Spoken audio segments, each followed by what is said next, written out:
Hello aspirants, welcome back to our channel. So మనం polity series start చేసాం కదా. ఈ పాలిటీ సిరీస్లో ఇప్పటి వరకు ఏమేమి నేర్చుకున్నాం? కంపెనీ రూల్, క్రౌన్ రూల్ గురించి అండ్ రాజ్యాంగ సభ నిర్మాణం గురించి నేర్చుకున్నాం కదా. ఈ వీడియోలో రాజ్యాంగ సభ గురించి ఇంకొన్ని బేసిక్స్ అండ్ ఇంపార్టెంట్ బిట్స్ నేర్చుకుందాం. ఈ రాజ్యాంగ సభ యొక్క ఫస్ట్ తాత్కాలిక అధ్యక్షుడు ఎవరు, పర్మనెంట్ అధ్యక్షుడు ఎవరు, సలహాదారుడు ఎవడు, ఉపాధ్యక్షుడు. అయితే ఈ రాజ్యాంగ సభలో మొత్తం ఎన్ని సెషన్లు జరిగాయి, వర్కింగ్ డేస్ ఎన్ని, ఎంత కాలం పట్టింది, ఎంత మనీ ఖర్చు అయ్యింది, ఇంకా ఈ రాజ్యాంగ సభలో మహిళలు ఎంతమంది, రాజ్యాంగ సభలో లేని వారెవరు, ఇలాంటి ఇంపార్టెంట్ బిట్స్ అన్నీ కూడా ఈ వీడియోలో డిస్కస్ చేద్దాం. సో ఫ్రెండ్స్, ఇప్పుడు మనం డిస్కస్ చేయబోయే పీడిఎఫ్ మీకు కావాలి అనుకుంటే మన యాప్లో ఉంటుంది. యాప్ లింక్ డిస్క్రిప్షన్లో ప్రొవైడ్ చేశాము, అక్కడి నుంచి యాప్ను డౌన్లోడ్ చేసుకోండి. ఇక స్టార్ట్ చేద్దామా రాజ్యాంగ సభ నిర్మాణం గురించి. భారతదేశం యొక్క పునాది. మన భారత రాజ్యాంగం ఒకే రోజులో తయారైన పత్రం కాదు. ఇది ఎన్నికతో ప్రారంభమై సభ్యుల ఎంపిక, సమావేశాలు, లోతైన చర్చలు, ఆలోచనలు, సవరణలు అనే అనేక దశల ద్వారా చివరికి రాజ్యాంగం రూపుదిద్దుకుంది. ఎన్నికలు జరిగాయి, సభ్యులు ఎంపికయ్యారు, వారు కలిసి సమావేశమయ్యారు, విస్తృతంగా చర్చించారు. ఆ చర్చల ఫలితంగానే ప్రపంచంలోనే గొప్ప రాజ్యాంగాలలో ఒకటైన భారత రాజ్యాంగం రూపుదిద్దుకుంది. సో అర్థమైంది కదా మన రాజ్యాంగం ఎలా తయారయ్యింది. ఫస్ట్ రాజ్యాంగ సభ కోసం ఎన్నికలు జరిగాయి, తర్వాత సభ్యులు ఎన్నికయ్యారు, అంటే ఈ రాజ్యాంగ సభలో సభ్యులు ఎన్నికయ్యారు. తరువాత అనేక కమిటీలతో సమావేశాలు జరిగాయి. దాని తర్వాత వాళ్ళు ఇచ్చిన పత్రాలపై అంటే డాక్యుమెంట్స్ పై చర్చలు జరిగాయి. ఇక లాస్ట్ మన భారత రాజ్యాంగం అనేది తయారయ్యింది. నెక్స్ట్ రాజ్యాంగ సభ సభ్యుల నిర్మాణం గురించి చూద్దాం. రాజ్యాంగ సభ సభ్యుల నిర్మాణం. రాజ్యాంగ సభ అనేది 3 ముఖ్య భాగాల సమ్మేళనం. ఒకటి బ్రిటిష్ పాలనలో ఉన్న ప్రావిన్స్ల నుంచి వచ్చిన ప్రతినిధులు, రెండవది దేశీయ రాజ్యాల నుంచి వచ్చిన ప్రతినిధులు, మూడవది చీఫ్ కమిషనర్ ప్రావిన్స్ల నుంచి వచ్చిన సభ్యులు. విభజనకు ముందు రాజ్యాంగ సభలో మొత్తం 389 మంది సభ్యులు ఉన్నారు. అయితే వీరిలో 296 మెంబర్స్ ఎన్నికైన సభ్యులు కాగా 93 మెంబర్స్ దేశీయ రాజ్యాల నుంచి నామినేట్ చేయబడిన వారు. ఎన్నికైన 296 మెంబర్స్లో 292 మెంబర్స్ బ్రిటిష్ ప్రావిన్స్ల నుంచి, 4 మెంబర్స్ చీఫ్ కమిషనర్ ప్రాంతాల నుంచి వచ్చారు. అయితే ఇక్కడ బ్రిటిష్ ప్రావిన్సులు అంటే ఏంటి? బ్రిటిష్ ప్రావిన్సులు అంటే నేరుగా బ్రిటిష్ ప్రభుత్వం పాలించే ప్రాంతాలను బ్రిటిష్ ప్రావిన్సులు అంటారు. ఎగ్జాంపుల్గా మద్రాస్, బాంబే, బెంగాల్ అన్నమాట. అంటే ఈ ప్రాంతాలనేవి నేరుగా బ్రిటిష్ గవర్నర్ ఆధీనంలో ఉండేవి. నెక్స్ట్ దేశీయ సంస్థానాలంటే ప్రిన్స్లీ స్టేట్స్ అన్నమాట. లైక్ మన రాజులు, మహారాజులు పాలించే రాష్ట్రాలు అన్నమాట. ఎగ్జాంపుల్గా హైదరాబాద్, మైసూర్, గ్వాలియర్. అయితే ఈ రాష్ట్రాల నుంచి సభ్యులను అక్కడ పాలించే రాజులు నామినేట్ చేసి పంపించేవారన్నమాట. నెక్స్ట్ చీఫ్ కమిషనర్ ప్రావిన్సులు అంటే చిన్న ప్రాంతాలు, అంటే గవర్నర్ కాకుండా చీఫ్ కమిషనర్ అనే అధికారితో పాలించబడే ప్రాంతాలు. అయితే ఈ ప్రాంతాలు కూడా బ్రిటిష్ ప్రభుత్వం ఆధీనంలోనే ఉండేవి. ఇక్కడ గవర్నర్ కాకుండా చీఫ్ కమిషనర్ అనే అధికారి ఉండేవారు. ఫర్ ఎగ్జాంపుల్గా చీఫ్ కమిషనర్ ప్రావిన్సులు అంటే ఏంటి? అప్పట్లో ఢిల్లీ, అజ్మీర్ అన్నమాట. నెక్స్ట్ ఎంపిక విధానం చూడండి. ఎంపిక విధానం కూడా స్పష్టంగా నిర్ణయించబడింది. బ్రిటిష్ పాలనలోని ప్రాంతాల నుంచి సభ్యులు ఎన్నికల ద్వారా ఎంపికయ్యారు. దేశీయ రాజ్యాల నుంచి మాత్రం నామినేషన్ ద్వారా సభ్యులు ఎన్నికయ్యారు. ప్రాతినిధ్య నిష్పత్తి ప్రకారం ప్రతి 10 లక్షల జనాభాకు ఒక సభ్యుడికి ప్రాతినిధ్యం ఇచ్చారు. అయితే దేశీయ సంస్థానాలు ఉంటాయి కదా, అక్కడ పరిపాలించే రాజు అక్కడ కొంతమందిని నామినేట్ చేసి పంపేవారన్నమాట. ఇంకా బ్రిటిష్ ప్రాంతాల విషయానికి వస్తే ఎన్నికల ద్వారా ఎంపిక చేశారు. రాజ్యాంగ సభలోని సభ్యులను డిసైడ్ చేయడానికి మొదటి ఎన్నికలు 1946లో జరిగాయి. ఈ ఎన్నికలో కాంగ్రెస్కు 208 సీట్లు వచ్చాయి, ముస్లిం లీగ్కు 73 వచ్చాయి అండ్ ఇతరులు 15. ఒకసారి పారాగ్రాఫ్ చూడండి. 1946లో జరిగిన మొదటి ఎన్నికల్లో కాంగ్రెస్ పార్టీ 208 సీట్లు గెలుచుకుంది. ముస్లిం లీగ్ 73 సీట్లను సాధించింది. ఇతర పార్టీలకు 15 సీట్లు లభించాయి. 1947లో దేశ విభజన తరువాత రాజ్యాంగ సభ్యుల సంఖ్య తగ్గింది. 389 నుంచి 299కు సభ్యులు తగ్గారు. పాకిస్తాన్కు వెళ్లిన సభ్యులను సభ నుంచి తొలగించారు. సో అందువల్ల రాజ్యాంగ సభలోని సభ్యుల సంఖ్య తగ్గిందన్నమాట.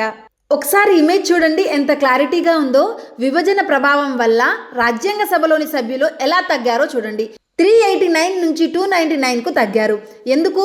పాకిస్తాన్కు వెళ్లిన సభ్యులను సభ నుంచి తొలగించారు. సో అందువల్ల 389 నుంచి 299 మెంబర్స్ అయ్యారు. అయితే ఇక్కడ ఒక ముఖ్య గమనిక ఉంది చూడండి. రాజ్యాంగ సభలో సభ్యులు కాదు. ఎవరెవరు? మహాత్మా గాంధీ, మహమ్మద్ అలీ జిన్నా గారు. ఇది చాలా సార్లు ఎగ్జామ్స్ లో కూడా అడిగారు. ఏంటి, ఒకసారి పారాగ్రాఫ్ చూడండి. ఈ సభలో అన్ని వర్గాలకు ప్రాతినిధ్యం ఇచ్చారు. అయితే ఒక ముఖ్యమైన విషయం ఏంటంటే మహాత్మా గాంధీ రాజ్యాంగ సభలో సభ్యుడు కాదు. అలాగే మహమ్మద్ అలీ జిన్నా కూడా ఈ సభలో సభ్యుడు కాదు. అర్థమైంది కదా? రాజ్యాంగ సభలో సభ్యులు కాని వారెవరు? మహాత్మా గాంధీ గారు, మహమ్మద్ అలీ జిన్నా గారు. నెక్స్ట్, తొలి సమావేశం ఎప్పుడు జరిగింది? అయితే రాజ్యాంగ సభ తొలి సమావేశం 1946 డిసెంబర్ 9న జరిగింది. ఎంతమంది ప్రజెంట్ అయ్యారు? 207 మెంబర్స్. ఈ సమావేశం యొక్క తాత్కాలిక అధ్యక్షుడు ఎవరు? సచ్చిదానంద సిన్హా. ఒకసారి పారాగ్రాఫ్ చూద్దాం. రాజ్యాంగ సభ అనేది కేవలం రాజ్యాంగం రాయడానికి ఏర్పడిన సంస్థ మాత్రమే కాదు, అదే స్వతంత్ర దేశపు తొలి పార్లమెంట్ కూడా. దేశ భవిష్యత్తును నిర్ణయించిన అత్యంత కీలక వేదిక ఇదే. అయితే ఫ్రెండ్స్, రాజ్యాంగ సభనే మన ఇండియా యొక్క ఫస్ట్ పార్లమెంట్ అని కూడా అంటుంటారు. రాజ్యాంగ సభ తొలి సమావేశం 9 డిసెంబర్ 1946న జరిగింది. ఈ సమావేశానికి 207 మంది సభ్యులు హాజరయ్యారు. ఈ సమావేశానికి తాత్కాలిక అధ్యక్షుడిగా సచ్చిదానంద సిన్హా వ్యవహరించారు. తర్వాత శాశ్వత అధ్యక్షుడిగా డాక్టర్ రాజేంద్ర ప్రసాద్ ఎన్నికయ్యారు. ఉపాధ్యక్షుడుగా హెచ్సి ముఖర్జీ గారు నియమితులయ్యారు. రాజ్యాంగ సలహాదారునిగా బిఎన్ రావు గారు పనిచేశారు. ఆయన ప్రధాన బాధ్యత భారత రాజ్యాంగానికి సంబంధించిన ముసాయిదాలను సిద్ధం చేయడంలో సలహాలు ఇవ్వడం. సో ఫ్రెండ్స్, ఇక్కడ ఇమేజ్ చూడండి. ఫస్ట్ రాజ్యాంగ సభ యొక్క అధ్యక్షుడు ఎవరు? డాక్టర్ రాజేంద్ర ప్రసాద్ గారు. ఉపాధ్యక్షుడు హెచ్సి ముఖర్జీ గారు. రాజ్యాంగ మెయిన్ సలహాదారు బిఎన్ రావు గారు. ఇక్కడ శాశ్వత అధ్యక్షుడు అంటే డాక్టర్ రాజేంద్ర ప్రసాద్ గారు వస్తారు. టెంపరీ అధ్యక్షుడు అండ్ ఫస్ట్ అధ్యక్షుడు అంటే ఎవరు వస్తారు? సచ్చిదానంద సిన్హా గారు. సో నెక్స్ట్ వర్క్ ఫ్లో గురించి చూద్దాం. సమావేశాల సంఖ్య అండ్ పని విధానం గురించి. రాజ్యాంగ సభ పనితీరు కేవలం సమావేశాలకు పరిమితం కాలేదు. ఇది నిజంగా దేశ నిర్మాణ ప్రక్రియ. మొత్తం 11 సమావేశాలు జరిగాయి. ఈ సమావేశాలు కలిపి మొత్తం 165 రోజులు కొనసాగాయి. మొదటి సమావేశం డిసెంబర్ 9 నుంచి 23, 1946లో జరిగింది. చివరి అంటే 11వ సమావేశం 14 నవంబర్ నుంచి 26 నవంబర్ 1949 వరకు కొనసాగింది. భారత రాజ్యాంగాన్ని అధికారికంగా 26 నవంబర్ 1949న ఆమోదించారు. రాజ్యాంగ తయారీకి మొత్తం పట్టిన సమయం 2 సంవత్సరాల 11 నెలల 18 రోజులు. సో ఫ్రెండ్స్, ఇక్కడ చిన్న కరెక్షన్, 17 అని పడింది. 17 కాదు, 18 రోజులు. దీనికైన ఖర్చు మొత్తం సుమారుగా 64 లక్షలు మాత్రమే. అందుకే తక్కువ ఖర్చుతో రూపొందిన గొప్ప రాజ్యాంగం అనే లైన్ చాలా ప్రసిద్ధి చెందింది. సో ఒకసారి పిక్చర్ చూడండి. మన రాజ్యాంగం రాయడానికి ఎన్ని రోజులు పట్టింది? 2 సంవత్సరాల 11 నెలల 18 రోజులు. అయితే రాజ్యాంగాన్ని ఎప్పుడు ఆమోదించారు? అధికారికంగా ఎప్పుడు ఆమోదించారు? నవంబర్ 26, 1949న ఆమోదించారు. కానీ అమల్లోకి వచ్చిన డేట్ ఎప్పుడు? 1950 జనవరి 26. సో ఒకసారి పిక్చర్ చూడండి. 1946లో మనకు రాజ్యాంగ సభ ఏర్పడింది కదా. దీని తర్వాత 1947 ఆగస్టు 15న మనకు స్వతంత్రం వచ్చింది. ఇక్కడ 1949 నవంబర్ 26న మన రాజ్యాంగాన్ని ఆమోదించారన్నమాట. అధికారికంగా మన రాజ్యాంగాన్ని ఆమోదించారు. ఎప్పుడు అమలులోకి వచ్చింది మన రాజ్యాంగం? 1950 జనవరి 26న అమలులోకి వచ్చింది. అండ్ రాజ్యాంగ సభ మొత్తం ఎన్నిసార్లు సమావేశమయ్యింది? మొత్తం 11 సార్లు సమావేశమయ్యింది. నెక్స్ట్ పారాగ్రాఫ్, పారదర్శకత. రాజ్యాంగ సభ కార్యకలాపాలు పూర్తిగా పారదర్శకంగా జరిగాయి. ప్రజలకు సమావేశాలు వీక్షించే అనుమతి ఇచ్చారు. పత్రికలకు కూడా హాజరయ్యే అవకాశం కల్పించారు. అందువల్ల రాజ్యాంగ చర్చలు బహిరంగంగా జరిగాయి. ఒకసారి పిక్చర్ చూడండి. మన రాజ్యాంగం తయారు చేయడానికి మొత్తం ఎంత ఖర్చు అయ్యింది? అప్పట్లో 64 లక్షలు ఖర్చు అయ్యింది. అండ్ చర్చలు జరిగాయి. ఈ చర్చలను చూడడానికి ప్రజలకు అనుమతి అనేది ఇచ్చారు. నెక్స్ట్ చూడండి, రాజ్యాంగ సభలో మహిళలు. రాజ్యాంగ సభలో మహిళల పాత్ర. రాజ్యాంగ సభలో మహిళల పాత్ర కూడా చాలా ముఖ్యమైంది. మొత్తం 15 మంది మహిళా సభ్యులు ఈ సభలో పాల్గొన్నారు. మొత్తం ఎంతమంది మహిళా సభ్యులు పాల్గొన్నారు? 15 మంది మహిళా సభ్యులు రాజ్యాంగ సభలో పాల్గొన్నారు. వీరిలో సరోజినీ నాయుడు తొలి మహిళా గవర్నర్గా గుర్తింపు పొందారు. సుచేతా కృపలాని భారతదేశపు తొలి మహిళా ముఖ్యమంత్రిగా నిలిచారు. రాజ్ కుమారి అమృత్ కౌర్ తొలి ఆరోగ్య శాఖ మంత్రిగా సేవలందించారు. ఈ మహిళలు భారత రాజ్యాంగ రూపకల్పనలో కీలక పాత్ర పోషించారు. సో ఒకసారి పిక్చర్ చూడండి. సరోజినీ నాయుడు తొలి మహిళా గవర్నర్, సుచేతా కృపలాని తొలి మహిళా ముఖ్యమంత్రి, రాజ్ కుమారి అమృత్ కౌర్ తొలి ఆరోగ్య శాఖ మంత్రి. ఇంకా ఈ రాజ్యాంగ సభలో మొత్తం మహిళల సంఖ్య ఎంత? 15. సో ఇది ఫ్రెండ్స్ ఈరోజు వీడియో. నెక్స్ట్ వీడియోలో మనం రాజ్యాంగ సభలోని కమిటీలు ఆ రాజ్యాంగ సభ ఏమేమి ఇంప్లిమెంట్ చేసింది అనేవి నెక్స్ట్ వీడియోలో డిస్కస్ చేద్దాం. ఫ్రెండ్స్, ఇంతసేపు మనం డిస్కస్ చేసాం కదా, ఈ టాపిక్ మీద కొన్ని పీవైక్యూస్ సాల్వ్ చేద్దాం. దాని తర్వాత ఆడియో నోట్స్ ఉంటుంది. ఆడియో నోట్స్ కూడా వినడానికి ట్రై చేయండి, మీకు టాపిక్ అనేది క్లియర్గా అర్థమవుతుంది. సో ఇక పీవైక్యూస్ స్టార్ట్ చేద్దామా? ఫస్ట్ క్వశ్చన్ చూడండి. రాజ్యాంగ సభలో విభజనకు ముందు ఉన్న 389 సీట్లలో బ్రిటిష్ ప్రావిన్స్లు మరియు చీఫ్ కమిషనర్ ప్రాంతాల నుండి ఎన్నికైన సభ్యుల విభజన ఏ విధంగా ఉంది? సో దీని యొక్క ఆన్సర్ ఏంటి? ఆప్షన్ డి, 292 మంది బ్రిటిష్ ప్రావిన్స్ల నుండి మరియు 4 మంది చీఫ్ కమిషనర్ ప్రాంతాల నుండి ఎన్నికయ్యారు. అయితే మొత్తం ఎన్నికైన సీట్లు ఎన్ని? 296 సీట్లు. దీంట్లో 292 అంటే 292 సీట్లు బ్రిటిష్ గవర్నర్ పాలనలో ఉన్న ప్రావిన్స్లు, మిగిలిన 4 సీట్లు చీఫ్ కమిషనర్ ప్రాంతాలకు కేటాయించబడ్డాయి. నెక్స్ట్ క్వశ్చన్ చూడండి. రాజ్యాంగ సభలో సభ్యుల ఎంపిక ఏ నిష్పత్తిలో జనాభా ప్రాతిపదికన జరిగింది? సో ఏం చేశారు? ప్రతి 10 లక్షల జనాభాకు ఒక సభ్యుడిని కేటాయించారు. సో ఆన్సర్ ఏంటి? Option C. Next question. 1947లో దేశ విభజన జరిగిన తర్వాత రాజ్యాంగ సభలోని సభ్యుల సంఖ్య 389 నుండి ఎంతకు తగ్గింది? 299. ఎందుకు తగ్గింది? పాకిస్తాన్ ప్రాంతాలకు చెందిన సభ్యులను రాజ్యాంగ సభ నుంచి తీసేశారు కదా, సో దానివల్ల 389 నుంచి 299కి తగ్గింది. ఇదెప్పుడు? దేశ విభజన జరిగిన తర్వాత. ఫోర్త్ క్వశ్చన్ చూడండి. రాజ్యాంగ సభకు సంబంధించి ఈ క్రింది వారిలో ఎవరికి సభ్యత్వం లేదు? నేను ఇది మరీ పాయింట్అవుట్ చేసి చెప్పాను కదా, ఆన్సర్ ఏంటి? మహాత్మా గాంధీ అండ్ మహమ్మద్ అలీ జిన్నా. వీరికి రాజ్యాంగ సభలో సభ్యత్వం లేదు. Fifth question. రాజ్యాంగ సభ యొక్క మొదటి సమావేశం 9 డిసెంబర్ 1946న జరిగినప్పుడు తాత్కాలిక అధ్యక్షుడుగా ఎవరు ఉన్నారు? నేను చెప్పాను కదా, తాత్కాలిక అధ్యక్షుడు సచిదానంద సిన్హా గారు, పర్మనెంట్ అధ్యక్షుడు రాజేంద్ర ప్రసాద్ గారు. సో ఇక్కడ కన్ఫ్యూజ్ అవ్వద్దు. తాత్కాలిక అధ్యక్షుడు అంటే సచిదానంద సిన్హా గారు, పర్మనెంట్ అధ్యక్షుడు అంటే డాక్టర్ రాజేంద్ర ప్రసాద్ గారు. Next sixth question. రాజ్యాంగ సభ తన పనిని పూర్తి చేయడానికి తీసుకున్న మొత్తం కాలం మరియు నిర్వహించిన సమావేశాల సంఖ్య ఎంత? అయితే ఇక్కడ క్వశ్చన్ అర్థమైందా? రాజ్యాంగ సభ తన పనిని పూర్తి చేయడానికి అంటే రాజ్యాంగాన్ని కంప్లీట్ చేయడానికి పట్టిన కాలం అండ్ ఎన్నిసార్లు సమావేశం అయ్యింది అని అడుగుతున్నారు. సో రాజ్యాంగం కంప్లీట్ చేయడానికి ఎంత సమయం పట్టింది? 2 సంవత్సరాల 11 నెలల 18 రోజులు పట్టింది. ఎన్ని సమావేశాలు జరిగాయి? మొత్తం 11 సమావేశాలు. ఆన్సర్ ఏంటి? Option A. Next question. రాజ్యాంగ సభలో మహిళా సభ్యులకు సంబంధించిన ఈ క్రింది వారిలో సరైన జత ఏది? అయితే క్వశ్చన్లో ఏమడుగుతున్నారు? సరైన జత ఏది అని అడుగుతున్నారు. అయితే ఇక్కడ సరైన జత ఏది? రాజ్ కుమారి అమృత్ కౌర్ గారు తొలి ఆరోగ్య శాఖ మంత్రి. తప్పు ఏంటి? తప్పులు ఏమున్నాయో కూడా చూడండి. సరోజినీ నాయుడు గారు తొలి మహిళా గవర్నర్. ఇక్కడ తప్పు ఉంది, తొలి మహిళా ముఖ్యమంత్రి అని ఉంది. తొలి మహిళా ముఖ్యమంత్రి ఎవరు? సుచేత కృపలాని. సో ఆన్సర్ అర్థమైంది కదా. రాజ్ కుమారి అమృత్ కౌర్ తొలి ఆరోగ్య శాఖ మంత్రి. రాజ్ కుమారి అమృత్ కౌర్ రాజ్యాంగ సభలో సభ్యురాలు మాత్రమే కాదు, స్వతంత్ర భారతదేశం తొలి ఆరోగ్య శాఖ మంత్రిగా కూడా పనిచేశారు. Next eighth question. భారత రాజ్యాంగం ఎప్పుడు ఆమోదించబడింది మరియు రాజ్యాంగ సభ చివరి సమావేశం ఎప్పుడు జరిగింది? అయితే మన భారత రాజ్యాంగాన్ని ఎప్పుడు ఆమోదించారు? నవంబర్ 26, 1949న ఆమోదించారు. ఇది అమలులోకి వచ్చిన డేట్ కాదండి, ఆమోదించిన తేదీ. సో ఎప్పుడు ఆమోదించారు? నవంబర్ 26, 1949. అమలులోకి వచ్చిన డేట్ ఏంటి?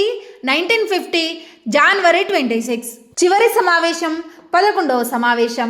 అంటే ఇదే డేట్న రాజ్యాంగ సభ యొక్క చివరి సమావేశం జరిగింది, అంటే 11వ సమావేశం. 9th question. రాజ్యాంగ సభ యొక్క ఉపాధ్యక్షుడిగా వ్యవహరించిన వారు ఎవరు?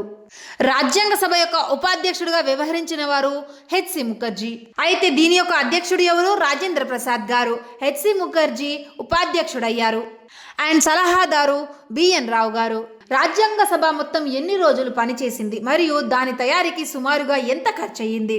అయితే రాజ్యాంగ సభ మొత్తం 165 రోజులు పనిచేసింది. అయితే దీనికైనా మొత్తం ఖర్చు ఎంత? 64 లక్షలు. సో ఆన్సర్ ఏంటి? Option D. సో ఇది ఫ్రెండ్స్ ఎంసీక్యూస్. దీని తర్వాత ఆడియో నోట్స్ కూడా ఉంటుంది, వినండి, మీకు టాపిక్ క్లియర్గా అర్థమవుతుంది. ఫ్రెండ్స్, ఈ పాలిటీ సిరీస్ ఇట్లనే కంటిన్యూ చేసుకుంటా పాలిటీ మొత్తం కంప్లీట్ చేద్దాం. ఫస్ట్ క్లాస్ డిస్కస్ చేద్దాం, అదే టాపిక్ మీద ఎంసీక్యూస్ సాల్వ్ చేద్దాం, అండ్ అదే టాపిక్ మీద ఆడియో నోట్స్ కూడా ఉంటుంది, అది కూడా విందాం. సో ఇలా చదివితే ఒక టాపిక్ అనేది మనకు చాలా డెప్త్గా ఈజీగా అర్థమవుతుంది. నెక్స్ట్ ఆడియో నోట్స్ ఉంటుంది, అది వినండి. నమస్కారం. ఈరోజు మనం భారత రాజ్యాంగ నిర్మాణంలో అత్యంత కీలకమైన అధ్యాయం గురించి లోతుగా చర్చిద్దాం. అదే రాజ్యాంగ పరిషత్ అంటే కాన్స్టిట్యూయెంట్ అసెంబ్లీ. దాని నిర్మాణం, పని విధానం, ముఖ్యంగా పోటీ పరీక్షలకు సిద్ధమయ్యే వారికి ఇది చాలా చాలా ముఖ్యమైన అంశం. అవును, సరిగా చెప్పారు. ఇది కేవలం వాస్తవాలు, తేదీల సమాహారం కాదు. ఒక దేశానికి పునాది ఎలా వేశారో తెలిపే ఒక కథ. కరెక్ట్. ఈరోజు మన లక్ష్యం ఒకటే. రాజ్యాంగ సభ ఎలా ఏర్పడింది, సభ్యులెవరు, వాళ్ళు ఎలా పనిచేశారు, ఈ విషయాలన్నీ స్టెప్ బై స్టెప్ పద్ధతిలో సులభంగా అర్థమయ్యేలా తెలుసుకుందాం. అవును, ఎన్నికల నుండి మొదలుకొని సభ్యుల ఎంపిక, సమావేశాలు, చర్చలు, వీటన్నిటి ద్వారా మన రాజ్యాంగం ఎలా రూపుదిద్దుకుందో మనం వివరంగా చూద్దాం. సరే, ఇక విషయంలోకి వెళ్దాం. అసలు ఈ రాజ్యాంగ సభలో సభ్యులు ఎవరు, వాళ్ళని ఎలా ఎంపిక చేశారు? ఇక్కడ మనం ఒక మైండ్ మ్యాప్ లాగా గుర్తుంచుకోవాలి. దేశ విభజనకు ముందు, అంటే పార్టిషన్ జరక్కముందు, రాజ్యాంగ సభలో మొత్తం సభ్యుల సంఖ్య 389. 389. ఇది చాలా ముఖ్యమైన సంఖ్య. Exam point. అవును, ఈ 389 మందిలో కూడా 2 రకాలుగా సభ్యులు వచ్చారు. ఓ అలాగా. 296 మంది ఎన్నికైన వారు, అంటే ఎలెక్టెడ్ మెంబర్స్. మిగిలిన 93 మంది నామినేట్ చేయబడిన వారు. అంటే 296 మంది ఎన్నికయ్యారు, 93 మందిని నామినేట్ చేశారన్నమాట. కరెక్ట్.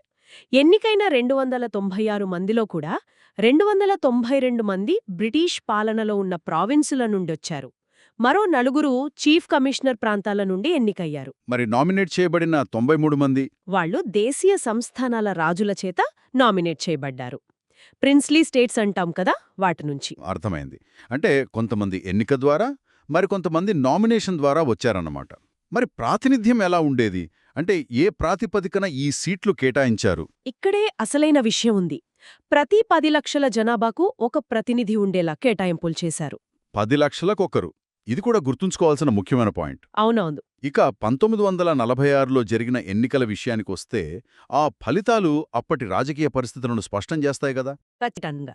ఆ ఎన్నికల్లో కాంగ్రెస్ పార్టీ 208 స్థానాలు గెలుచుకుంది. వావ్, భారీ మెజారిటీ. అవును. ముస్లిం లీగ్ 73 స్థానాలు, ఇతరులు అంటే చిన్న పార్టీలు, స్వతంత్రులు కలిపి 15 స్థానాలు గెలుచుకున్నారు. ఆ తర్వాత దేశ విభజన జరిగింది. అది రాజ్యాంగ సభ స్వరూపాన్ని మార్చేసిందా? పూర్తిగా మార్చేసింది. పాకిస్తాన్కు వెళ్లిన ప్రాంతాల సభ్యులు తొలగిపోవడంతో మొత్తం సభ్యుల సంఖ్య 389 నుండి 299కి తగ్గింది. ఇది హై ప్రాబబిలిటీ క్వశ్చన్ అనుకుంటా. విభజన తర్వాత సభ్యుల సంఖ్య ఎంతని అడగొచ్చు? ఖచ్చితంగా అడగొచ్చు. 389 నుండి 299కి. ఇక్కడే ఒక అత్యంత ఆసక్తికరమైన పరీక్షల్లో తరచుగా అడిగే విషయం ఉంది. ఏమిటది? మహాత్మాగాంధీ, మహమ్మద్ అలీ జిన్నా ఇద్దరూ రాజ్యాంగ సభలో సభ్యులు కారు. నిజమే. ఇది చాలా మంది తప్పుగా సమాధానమిచ్చే అవకాశమున్న పాయింట్. సరే, సభ్యులు ఎన్నికయ్యారు. ఇక అసలు పని మొదలవ్వాలి. మొదటి సమావేశం ఎప్పుడు, ఎలా జరిగింది? ఆ మొదటి సమావేశం తేదీ చాలా ముఖ్యం. డిసెంబర్ 9, 1946.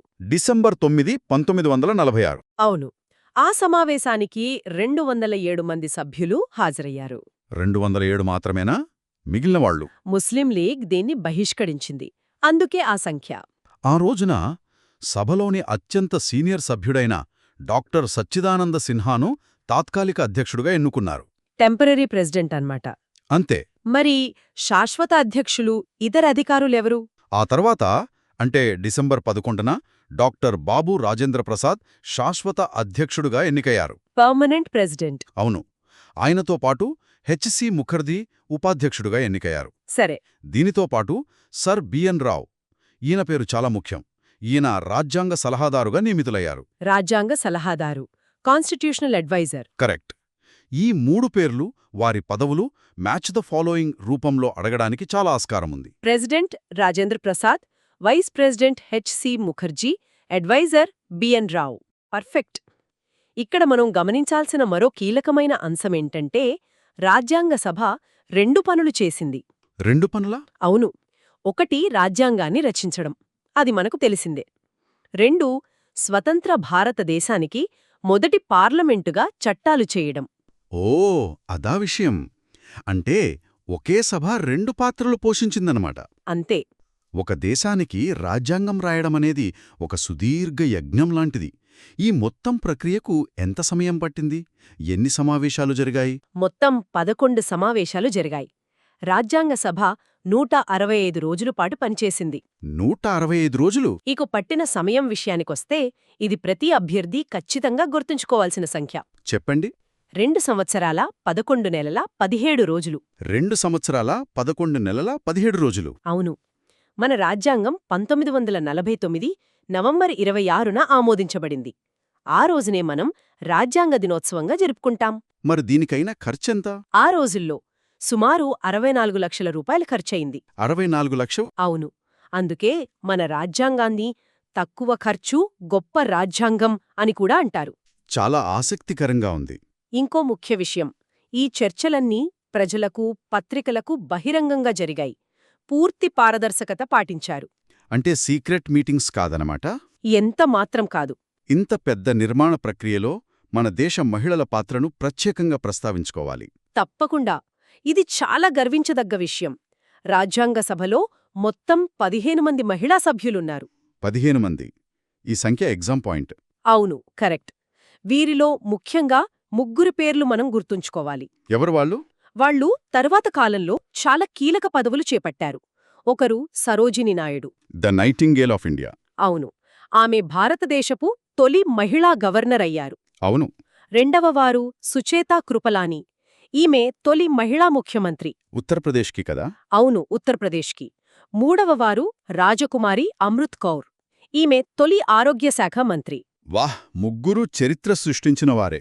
నిజమే. సరే, ఇప్పటివరకు మనం చర్చించిన కీలకమైన అంకెలన్నింటినీ ఒకసారి వేగంగా గుర్తు చేసుకుందాం. ఒక క్విక్ రివిజన్ లాగా. మంచి ఆలోచన. మొదట మొత్తం సభ్యులు. విభజనకు ముందు 389, విభజన తర్వాత 299.